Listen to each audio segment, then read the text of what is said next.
The fly route pod. The fly route pod. Let's get into the fly route for the day. Man, Cam Newton. He's a free agent after what we can lightly put as a turbulent season in New England. Cam is a free agent again. And the question on my mind is, what is the fly route for Superman? Superman needs to keep flying west, and then up into the mountains. It's Denver. I think it's a great situation for him. Denver is likely going to be in the market for a quarterback. John Elway just relinquished the GM job, and they hired a guy by the name of George Patton. Interesting name, by the way. That was former U.S. general. I digress.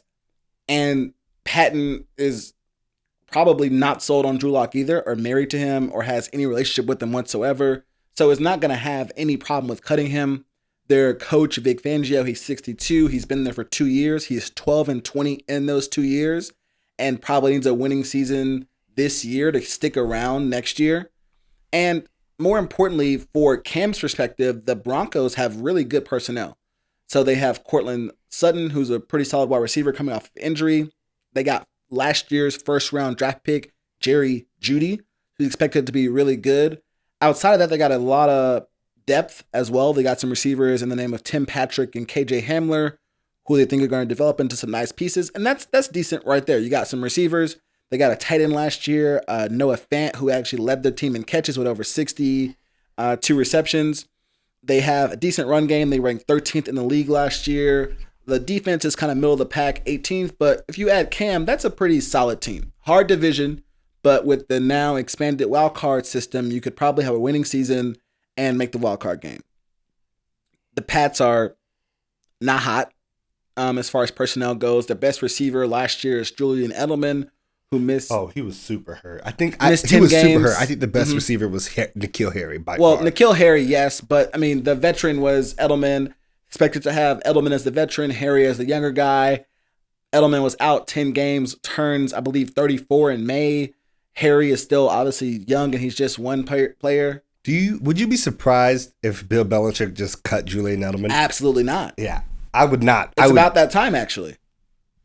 That New England clock, hey, it ain't never late. Right.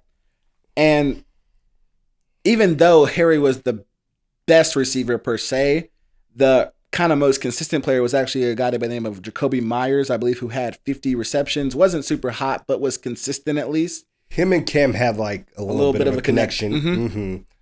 Mm-hmm. But I think looking at the options for Denver, they're not in the top of the draft.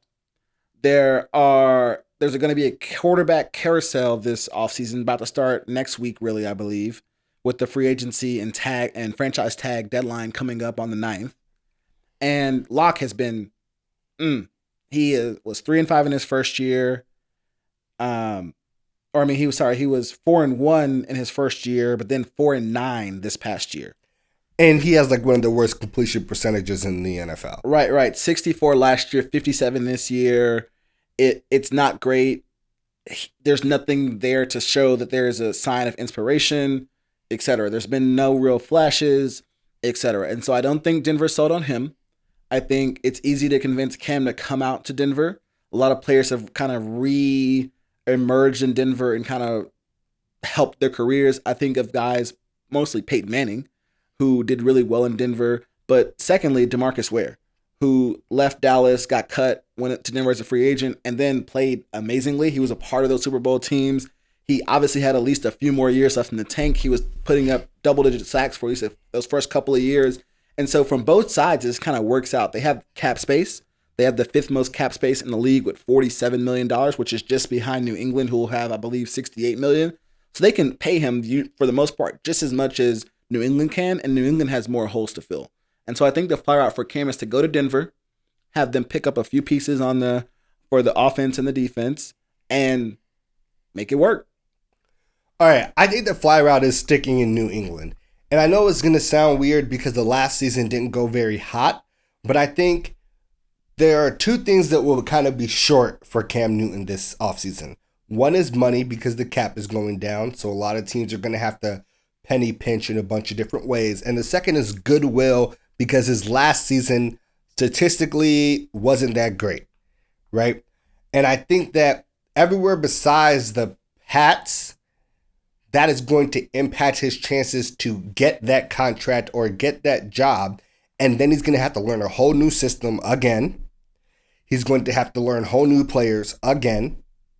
And he's at a place where he needs to re-up his value, not have a second shaky year in a row with a whole different organization.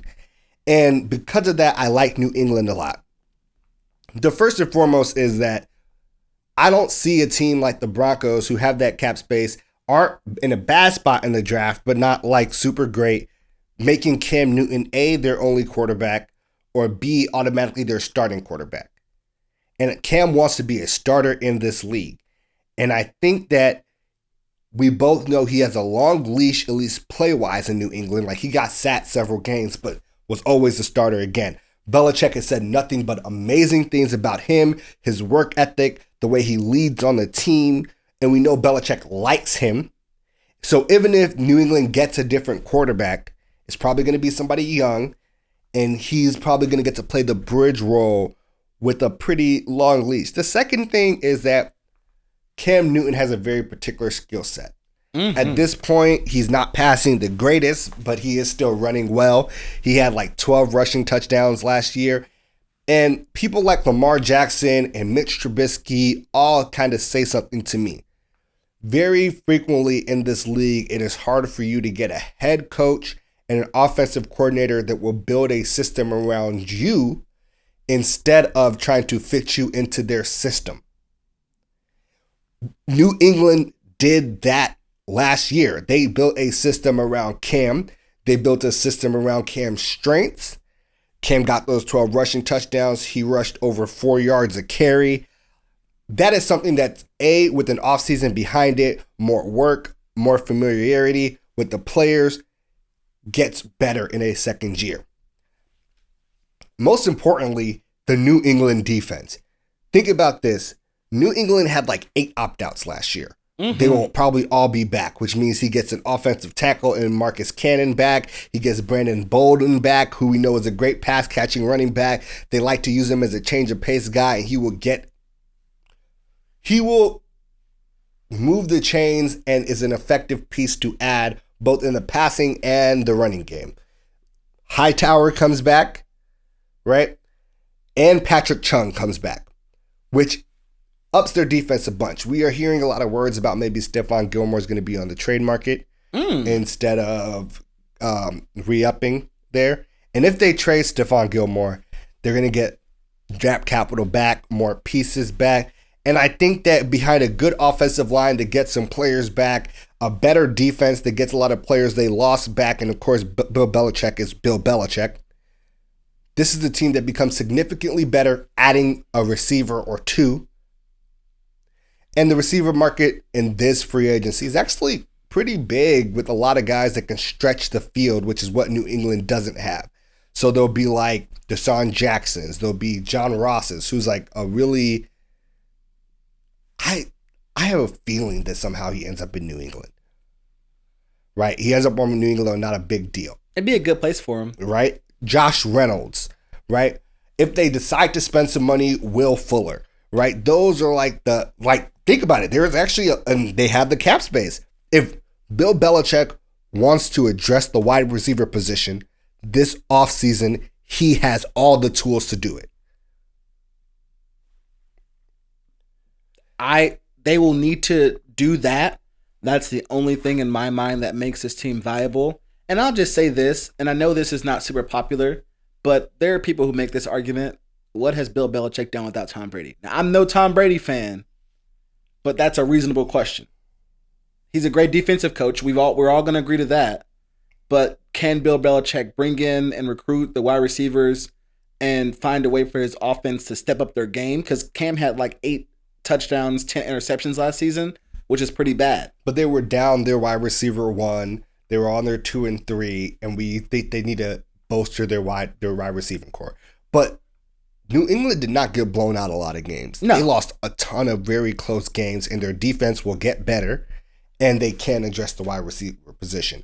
So I wouldn't say unless you think Edelman is going to get hurt again because he's gotten hurt like every season for like he's the last 35 or 34. So that's why I think if we just think Bill Belichick is who he is, Edelman might not be there any longer. I think that he is clearly a good coach. What has he done without Tom Brady? Sure, but he has won a lot of chips, and a lot of those Super Bowls were defensively won Super Bowls, not offensively won Super Bowls. In fact, most of the situations where Tom had to put up a ton of yards and a ton of points are the ones that they lost. Yeah, that's what I'm trying to say. So, like, that's fair. His formula for winning is very clear. He wants to have the defense control the field. He wants to run the ball. He wants to control time of possession, and that's something that Cam can excel at, especially when they're giving him the RPOs, the schemed runs, etc. Right? Cam Newton is going to have to be in a situation where someone's invested in Cam Newton's success. We know that Bill Belichick and Josh McDaniels have been trying to scheme for him. And when you're trying to resurge your career, that might be the most important thing. Reasonable. I'm just here to play devil's advocate, to push back on you. Congratulations, you answered the question. Damn, okay. Too much? Nah, you're good. All right. You good. But that was our fly route. All right.